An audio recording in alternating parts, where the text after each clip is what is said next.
Coming up on the Suze Orman Show. My last show of the year, jam-packed with the best calls you've never heard. I've had to use my retirement IRA to pay my mortgage while I'm unemployed. How old are you? I'm 32 years old. What are you thinking? Plus, and did your financial advisor say to you, like most financial advisors did during this decrease in the market, don't worry about it, Gary, it will come back. I think you should stay exactly where you are. You have good quality stocks, yes? Exactly. Oh, how did I know that? And my year in jackets. I got the jacket, that funky jacket.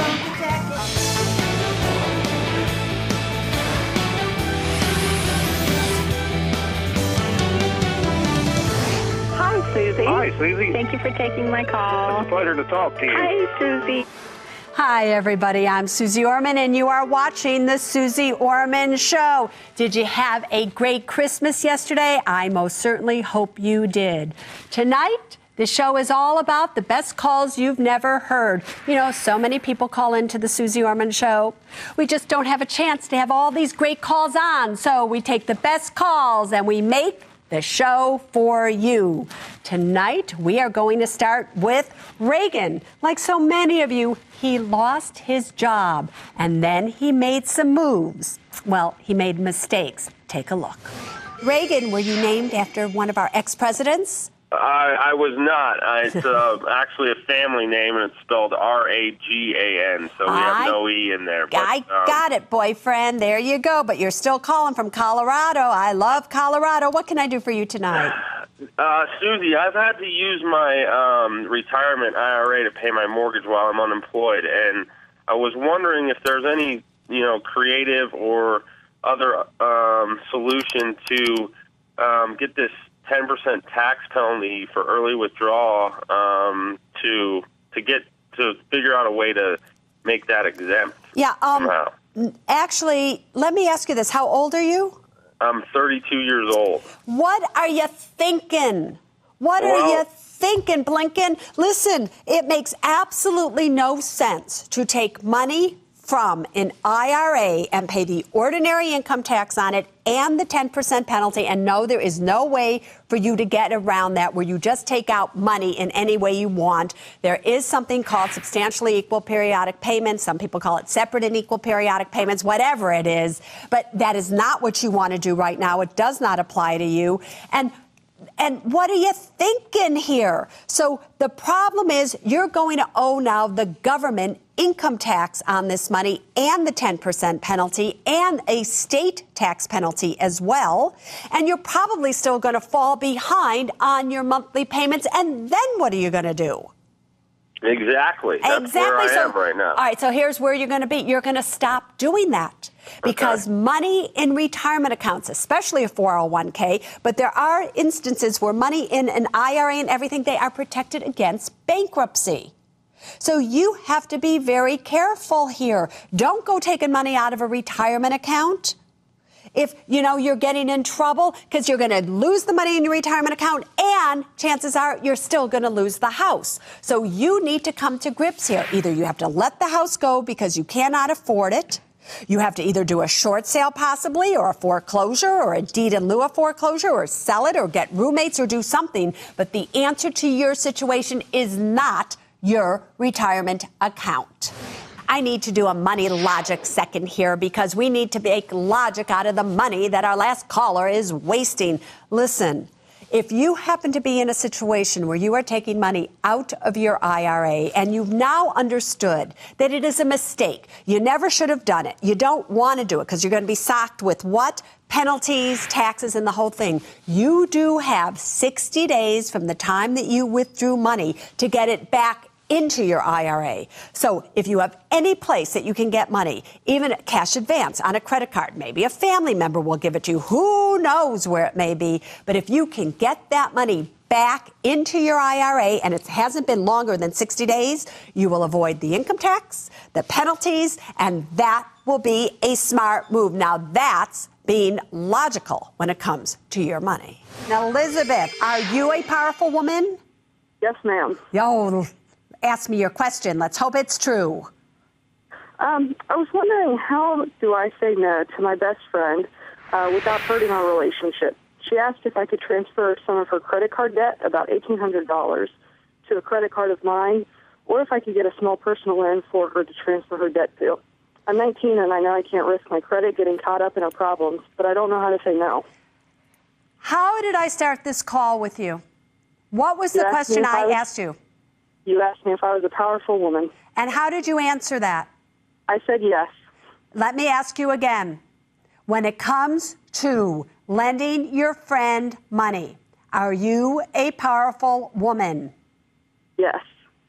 What would a powerful woman do when a friend is asking her to do something that she does not want to do? What would a powerful woman say? Say no. That's what you do. As long as you are afraid of hurting somebody's feelings because you are doing the right thing, that is not powerful. That is powerless. You are caring about somebody else more than you are caring about yourself. Is your friend essentially irresponsible with money? Yes. And you want to help them. This is not a situation where they were in an accident. They got sick. They got in trouble and they need money because it was no fault of their own. They were irresponsible with money and now they want to come to you for help. No, you are powerful and you just simply do that. You say, no, I am not going to do that. You got yourself into this. You are going to get yourself out of it. Gary, that's my brother's name, Gary. I hope you're cuter than my brother. Just joking, Gary. Anyway, what can I do for you tonight? Good evening, Susie. I have a question for you. Yes, sir. Okay, I've been with my financial advisor for 15 years. Yep. I speak with him on the phone. I meet with him usually once a year, and we exchange emails. Yep. What is his responsibility in protecting my assets during the volatile market? And should he have protected me before I lost almost half of my brokerage account? Here's the thing. When you meet with a financial advisor, you should have a suitability clause, something where it's know your customer rule, where the financial advisor, part of their legal responsibility is to know, can you afford to lose money? How should you be investing this money? What are your financial parameters? They need to know their customer, which is you, Gary. If you talk to this financial advisor all the time, you meet with them in person once a year, you exchange emails, your financial advisor should have known your risk tolerance. They should have been talking to you as the market went down 10%, down 20%. Now, you just said to me you talk to them all the time. When the market went down 10% and you saw your statements down 10 or 20%, did you not talk to your financial advisor? Yes, we talked. And did your financial advisor say to you, like most financial advisors did during this decrease in the market, don't worry about it, Gary, it will come back. I think you should stay exactly where you are. You have good quality stocks, yes? Exactly. Oh, how did I know that? And you, Gary, said what? Said that sounds good. I take his coaching, and he's the professional, and I stuck with him. There's the problem, sir. You participated, you believed him, you said okay to your financial advisor, and therefore you don't have any ramifications against him. You don't have anything to come back at him because you had a 50-50 partnership with him, which is a whole lot different than an advisor who you didn't hear from. You met with him once. You told him you couldn't afford to lose this money, or you told her you couldn't afford to lose this money. And the next thing you know, you're down 50%. Now we have a problem. But you talk to this person all the time, and you, being an intelligent man, kept saying, okay, so boyfriend, this is on you as well as your financial advisor. D&P, you know what that stands for? Pennsylvania. Yeah! How are you, Susie? Good, you got it. That starts my night off fabulous when I do that, and, you know, they understand what I'm talking about. Anyway, Dee, what can I do for you? Well, first, I just want to say how happy I am to have the opportunity to talk to you. Thank you. And I want to personally thank you for all the great information you make available on the air and on your website. And I want you to know that your generosity is really appreciated. You got to Twitter me. Are you on Twitter? Sometimes. You got to Twitter me. I answer questions on Twitter. People can't believe it's me, but it's really me. So twitter.com/Suze Orman Show. It's really me, everybody. Ask me your question, girlfriend. Okay. I always thought that FDIC insurance meant that if anything happened to your bank, you received your money immediately. And an investor at my bank told me that the FDIC can opt to repay your bank account assets in T-bills or bonds, or even repay you over a long period of time if your bank should fail and there isn't a buyer for it. Is this true? No. Just so you know, I work very closely with the FDIC. I happen to admire Sheila Bair, who is the chairman of the FDIC, so much I can't even tell you. I even send her emails once in a while. She emails me back. No, no, no. What happens is if your money is in a bank, if the bank goes under, everything will continue just like normal. If the bank closes on Friday, Monday morning, you'll wake up if that's when you need to go to the bank and the money will be there. So whoever's telling you that it's 99 years, that we pay it in this, they don't know what they're talking about. Don't worry. As long as you meet the FDIC insurance guidelines under the $250,000 right now, or you've set up your account so you can have more, but you still met the guidelines, don't worry about it. Debbie, you asked me your question, girlfriend. Hi, Susie. My question is with regard to your information on paying minimums on credit cards to stash the cash for an emergency fund. Yes. I'm wondering if this would also pertain to any income taxes owed. I'm self-employed, pay quarterly taxes, have the money for them, but it will deplete basically all of my savings. And I'm just wondering if there's any form of negotiation for smaller payments to kind of keep some of that cash, or if you had any thoughts about that. Let's talk about this. IRS, credit card companies. IRS, credit card companies. Unsecured line of credit with credit card companies. They have to sue you. They have to win in order for them to get money from you. It's a hassle. IRS. Oh, they can do anything they want at any time. You pay them 100% of what you owe them. You pay them on the dates that you owe them. And don't you ever pay less than what you owe to the IRS. Let's go to Virginia. Kristen, what would you like to know? Hi, Susie. We have been told that a short sale of our home will be reported on our credit reports as a foreclosure, as a settlement. We've been told by various real estate folks and mortgage brokers. Now, we received orders, my husband's active duty, and we're forced to sell for less than what we owed. However, the bank will eventually receive the full amount of the loan when they're reimbursed by the VA, which covers the difference. We've always been on time with our bills. We have no credit problems, but now we're hearing that this temporary short sale will be reported as a foreclosure. Is this true? That's true. There's nothing, it's not that it's reported as a foreclosure.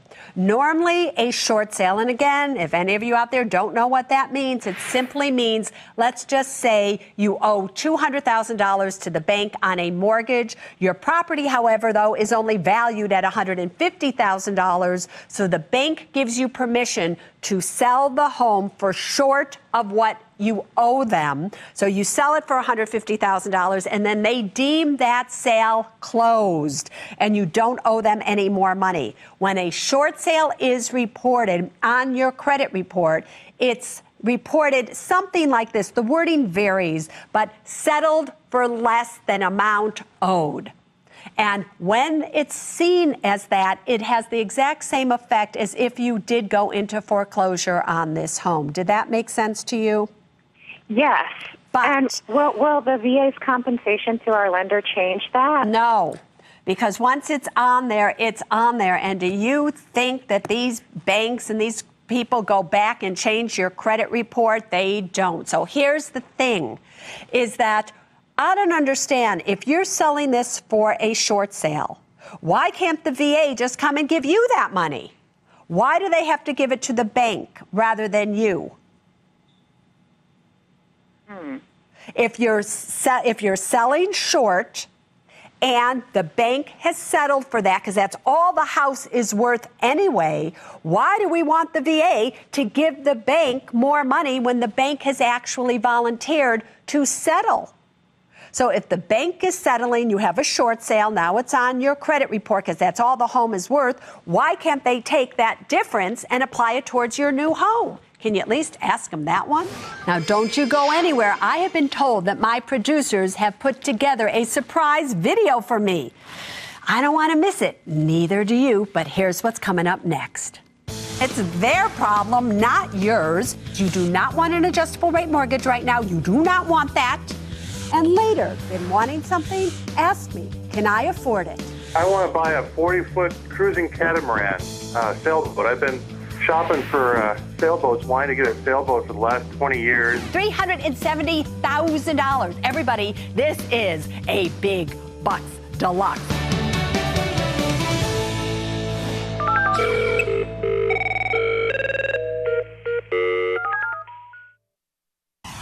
Think Susie's just for Saturdays? Now you can take her anywhere, anytime with free podcasts of The Suze Orman Show on iTunes. Bingo.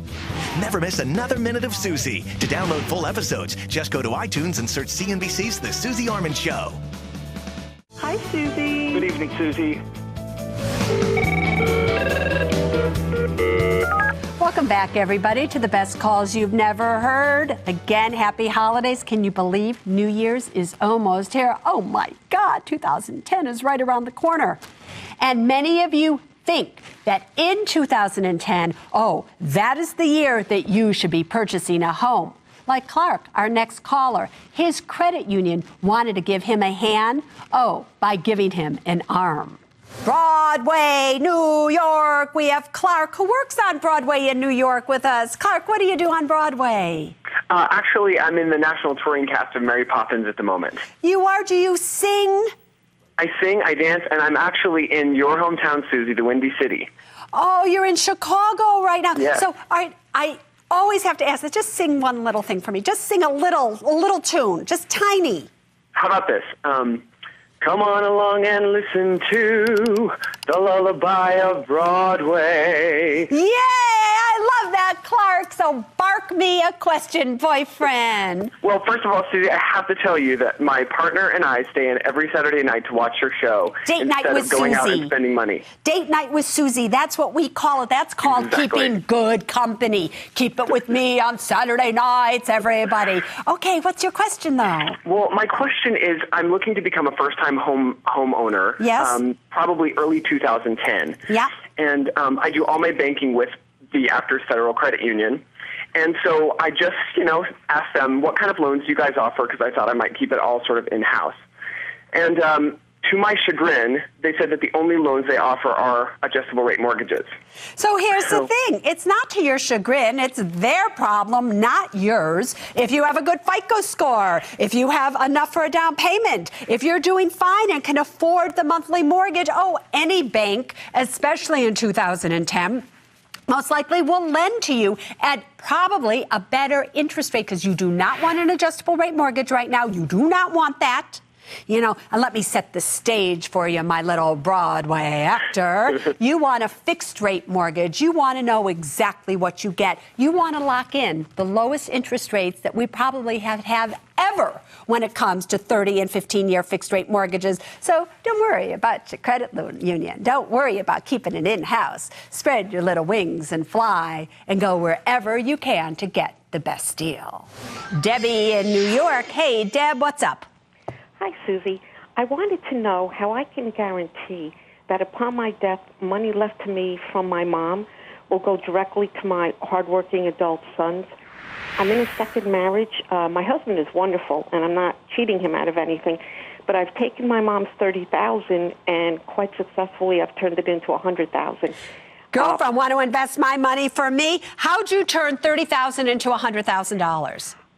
Well, basically in the mid to late 90s, I was very successfully trading options. All right, so you've been doing this for a while now. Yes. Here's the question. Have you taken this $30,000 that has turned into $100,000 and have you commingled it with your husband's name, or is it still just in your individual name? Basically, right now, half of it is in a joint checking account that has my name and my son's names on it. Yes. And the rest of it is in CDs that are me as the sole owner, but in trust for them. All right, so you should be absolutely fine. The best way to protect them, even more than a trust, more than a will, is to designate them as the beneficiary on these accounts. You can have a pay on death account with them. You can put this in joint tenancy with them. And then upon your death, it immediately goes to the joint tenant, which would be your sons, or a pay on death account upon your death. It immediately goes to them regardless what your trust or a will says. So if you really want to protect them, that is the best way to do it, girlfriend. Now, we don't have many people call us from South Dakota, so Tabitha, welcome to the Suze Orman Show. Thank you, Susie. Thank you so much for taking my call. Anytime. I have a question for you about my 401k plan. Yes. My employer recently introduced these new target date funds. Yeah. Basically, instead of managing my investments myself, I just choose the fund closest to my planned retirement date, which for me I think is going to be 2040. Yeah. I don't really know for sure. It does the work basically of rebalancing the portfolio, moving to more conservative investments as I get older. And your question is? Well, I'd like your opinion because it almost seems too easy. Are there any potential downfalls that I should be aware of? Here's the thing. I am not a tremendous fan of target date funds. Never have been, never will. All kinds of things change in your life, and I don't know. I would rather see you insert in either index funds or different types of mutual funds, possibly even your employer stock for a small portion of the money. But again, bottom line, do I love target date funds? Sorry to say, I do not. Jack in Pennsylvania, what can I do for you, sir? Well, Susie, my wife and I have $675,000 in a 401k that we have currently in a stable value fund. Good. We need to roll it over into another venue. We aren't making any money, but we aren't losing any either. We have no debt other than our mortgage payment. We don't have to touch this money for at least a year. And we both will be collecting Social Security this year. What can we do with this money to have it liquid, insured, and safe for our retirement? Yeah. Why is it that you feel you need to roll it over, just out of curiosity? Is your ex-employer making you take the money out? Like, what's the deal that you feel you need to take it out of the 401k? We don't have to take it out, but right now it's just in a stable value fund and it's not making any money. Yes, but you said to me that in 1 year you're going to need to take money out of this, correct? Yes. All right, so therefore, you cannot afford to invest this money in the stock market. You really can't afford to take risk with this because you probably need the income from all $675,000 of it for you to be okay. What you could do is do an IRA rollover with it, and within the IRA rollover, you could buy different CDs that are probably paying you a higher interest rate than the stable value fund. However, before I did an IRA rollover, I would want to know that the CDs were actually paying me a higher interest rate than the stable value fund, because maybe you're in a stable value fund that is paying you a higher interest rate than you can currently get with CDs. Got that?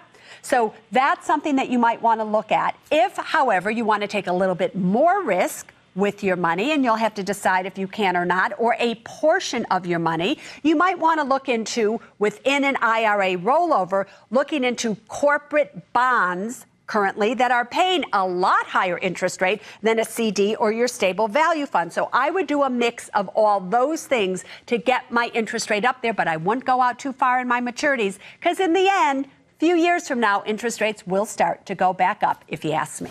Do you love the Can I Afford It segment? I do. Well, coming up next, I have some you have never heard. I want to buy a 40-foot cruising catamaran sailboat. I've been shopping for sailboats, wanting to get a sailboat for the last 20 years. Why is it every single person I know that has a boat says the happiest day of their life is when they purchased it, the second happiest is when they sold it?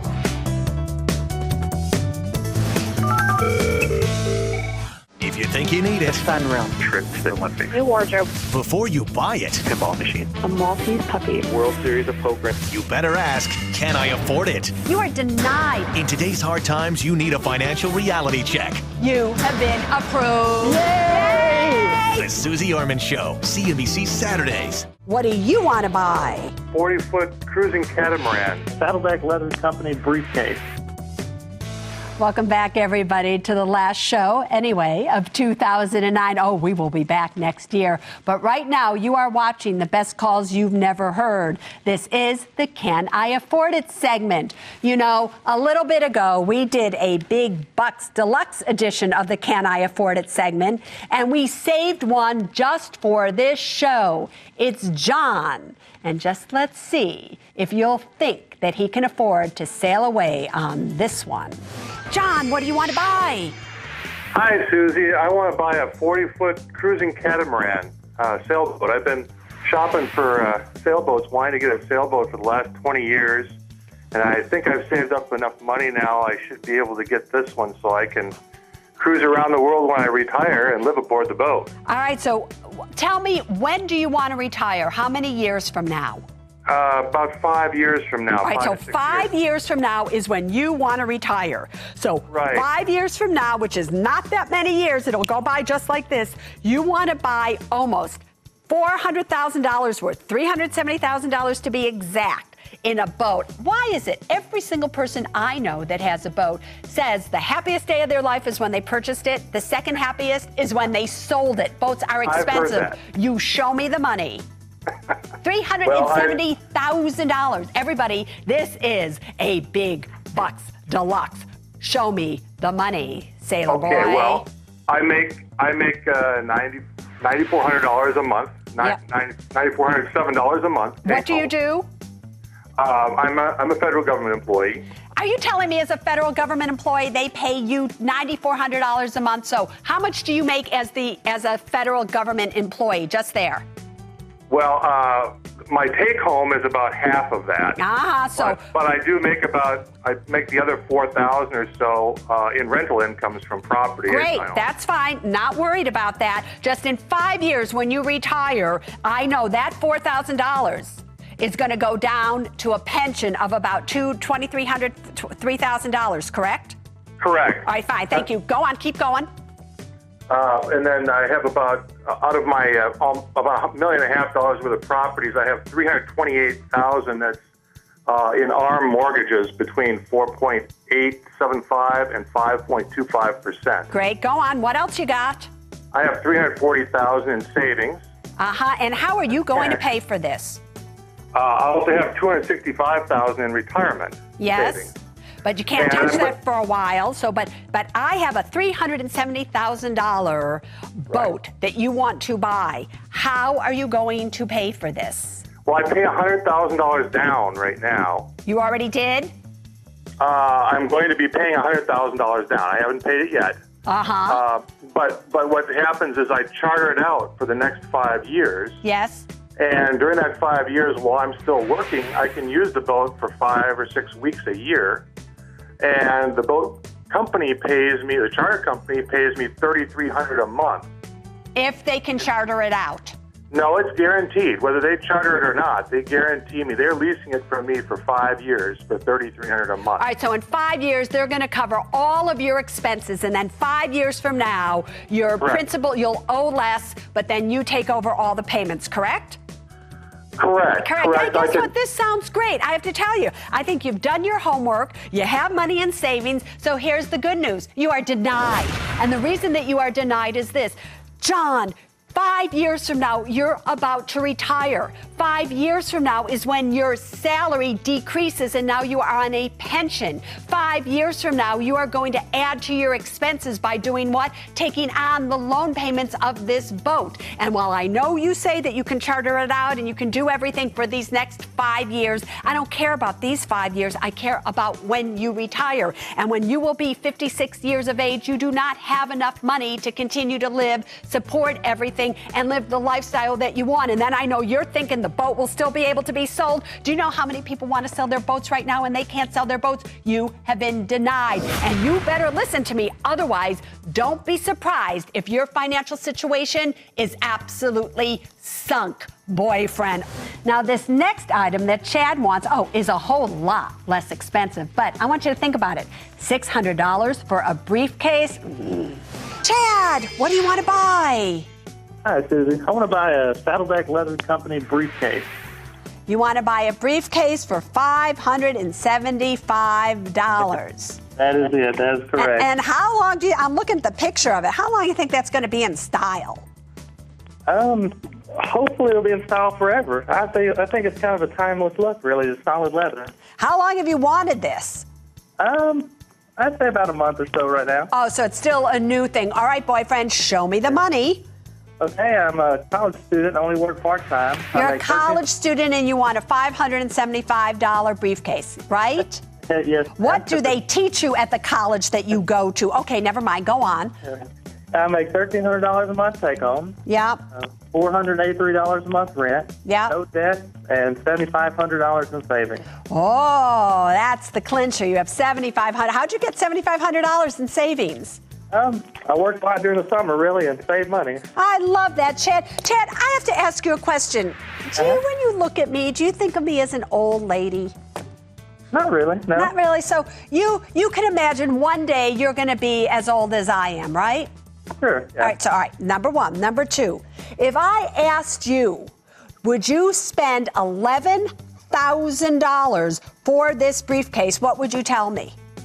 No way. No way. Well, guess what, boyfriend? If you purchase this, that's essentially what it's going to cost you. Because if you simply took that $575 today, which you could, and let's say you put it in a Roth IRA, and let's say over all the years it would take for you to be the exact age that I am right now, you made an 8% annual average rate of return on it, you would have $11,000. You are denied. This is not a wise thing to do. You should not, but I know that's not what you're asking. Is it wise or not? But no, you cannot afford it. Do you hear me? Because you cannot afford $11,000 for this briefcase. You just said it yourself. Come back next year for more Can I Afford It? But you want to be part of it? Oh, just go to SuzeOrman.com to find the information there to play with us here.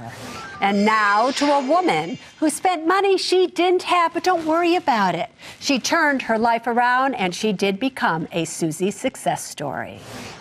You know, I love hearing all of your success stories because there is a reason I do this. It's so all of you can be successful. Here we are reading the paper and all of a sudden from Minneapolis and it's like, oh my God, Stephanie is throwing a success party because she was $6,000 in credit card debt, watched the Suze Orman show, got out of credit card debt, and what does she do? Throws a party. So here's my question to you, girlfriend, because I'm looking at the pictures of your party. Where did all of you get your jackets?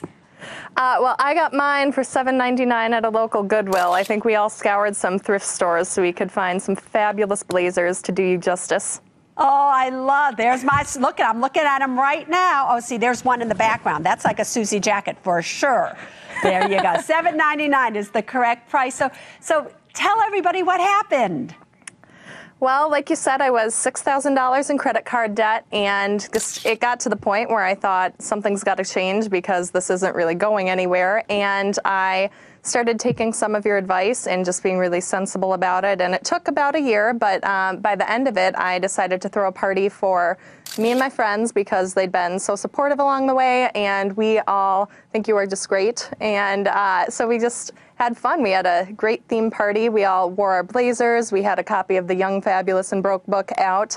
We had some bargain snacks and drinks, and we just had a great time hanging out, talking about what we're all doing to save money, and it was just a great way to celebrate. It's a big milestone. Oh, I love that. I love that for all of you. So make sure the producer has your address. How many were at the party?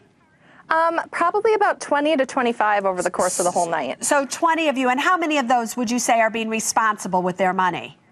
I think everyone is trying really hard. One girl brought what I thought was a copy of your 2009 action plan, but it turned out to be a copy of Catcher in the Rye. She'd put a picture of the book on because she didn't want to go spend the money on the action plan. So we're all trying very hard. All right, so here's what I'm going to do. I'm going to send you 20 copies of the 2009 action plan as a gift. I'll sign them all for you because you're all doing great. So that's my thank you for all of you. So look for that. We will ship that to you. I will. But I hear you have a question for me. What is it?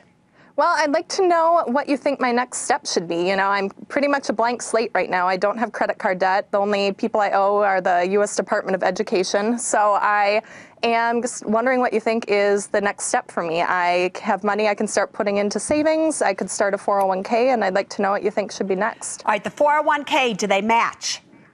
They do. Whatever it is, I want you to immediately enroll in your 401k up to the point of the match, which is 6%. After that, I want you to start saving money for an emergency fund. Sure. Number 3, I then am going to want you to start saving money for a down payment on a home, because you should eventually want to own a home. And here's what I want you to do. How much were you spending every month or paying every month towards your credit card debt? An average of about $500 to $600, depending on the month. All right. I want you to pretend that you still have that credit card debt. Sure. And that you are taking that $600 a month in the same way you were disciplined to pay off the credit cards. I want you to take that $600 and whether it's fund your 401k, fund your savings account, do whatever. I want you to, at minimum, save $600 every single month. If you continue to do that forever, oh my God, you're going to be throwing yourself a serious party. Do you hear me, Steph? All right. Sounds Congratulations, and look forward to sending you gifts because you deserve it. Give me a figure that you would absolutely feel okay with. Oh, gosh, I'm so darn safe anymore because I've lost so much in the past. 100. I feel very safe with 100. You sure?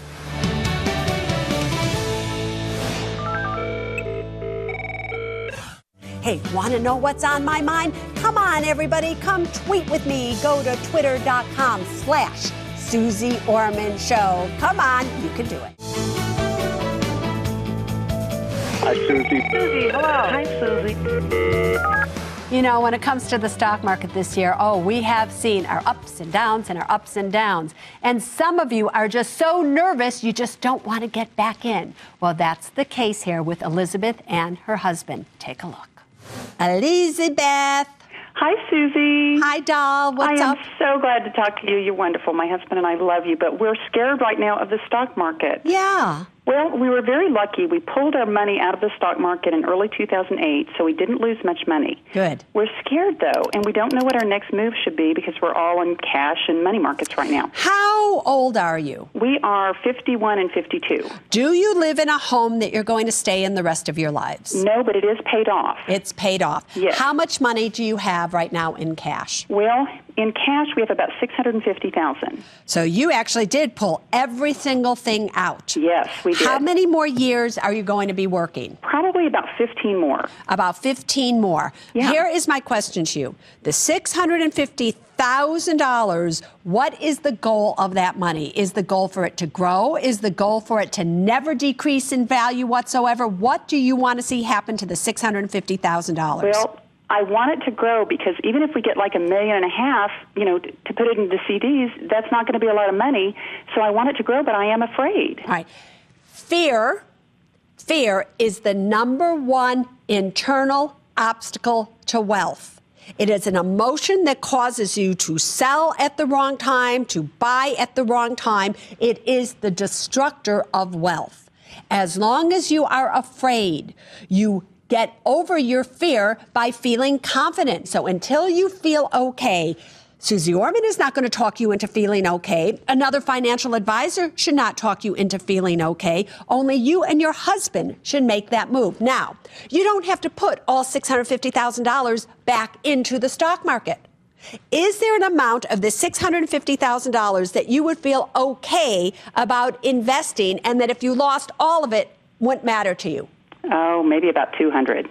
All right. If that's true, then whatever that figure it is, and I'm not quite sure it's 200,000 because of how you said it. Well, right. Maybe it's about 200. Yeah. Give me a figure that you would absolutely feel okay with. Oh, gosh, I'm so darn safe anymore because I've lost so much in the past. 100. I feel very safe with 100.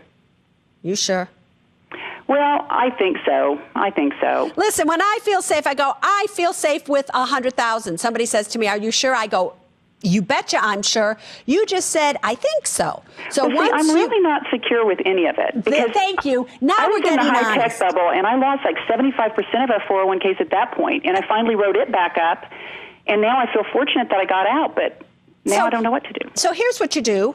It's better to do nothing than something you don't understand. You can always do something, but once you've done it, it's too late. So the answer to that question is currently you don't feel good about putting any amount of money into the stock market. Until that changes, you can just keep this money in certificates of deposit, in high-yielding bonds maybe. Maybe you should take a look at, truthfully, taking some of this money and putting it into general obligation municipal bonds for 5%. Getting a nice return tax-free there. You don't have to worry about it, especially if they're in good states, good quality bonds, general obligations. I don't know. That's where the majority of my money has been for years, and I don't worry about it.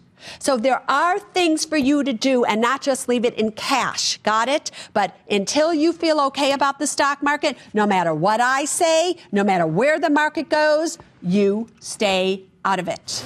Let's go to Maine. David, you are on the air. Good evening, Susie. Thank you for taking my call. Anytime. I'm in the process of a divorce, and I want to change the beneficiary on my term life insurance policy from my soon-to-be ex-wife and put my daughter's name as the beneficiary. How old is your daughter? She is only 3.5. All right, so let's just play this one out, big boy. Okay. You change the beneficiary. It's your 3.5-year-old daughter. You die. Now we have a death benefit. Comes to your 3.5-year-old daughter. What is she going to do with it? You cannot leave money to a minor. You should be setting up a living revocable trust. You should be appointing somebody, the successor trustee, in case something happens to you, that comes in and takes over on behalf of your daughter. The beneficiary would be your daughter in the trust, and then you'd be fine. But don't you dare go leaving money to a minor in a life insurance policy or retirement account, for that matter. Coming up next, I personally cannot wait to see this tape that everybody has told me about. A videotape, Susie's year in jackets. Take a look.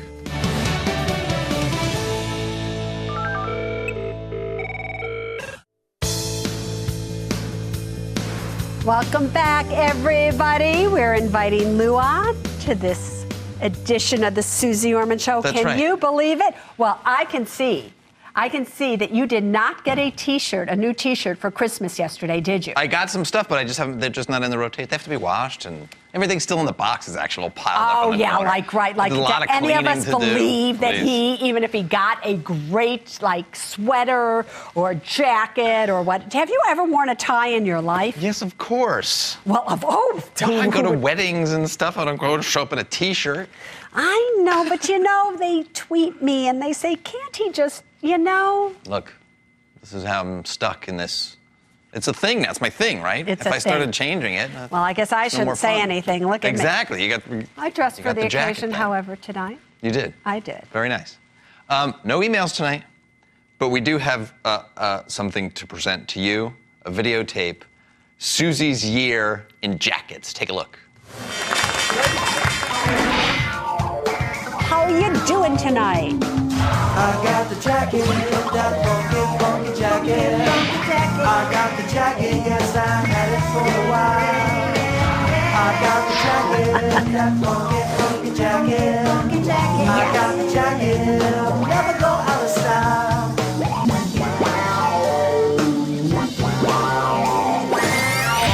Oh, I love it.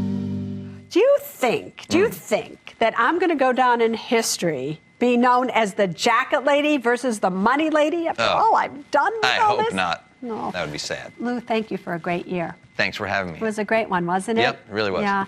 And to all of you, thank you for watching. Do you know that next year we actually start our 9th year of the Suze Orman Show? None of this would have been possible without, number one, you, without the entire Suze Orman crew, without, money. You need money to have a show, isn't it true? But really, from all of us here on the Suze Orman Show, to every single one of you, we want to wish you a happy, happy, happy New Year. And we want you to remember, and you have heard this before, there's only one thing that matters when it comes to your money, and it's this: people first, then money, then things. Happy New Year, everybody! I love you.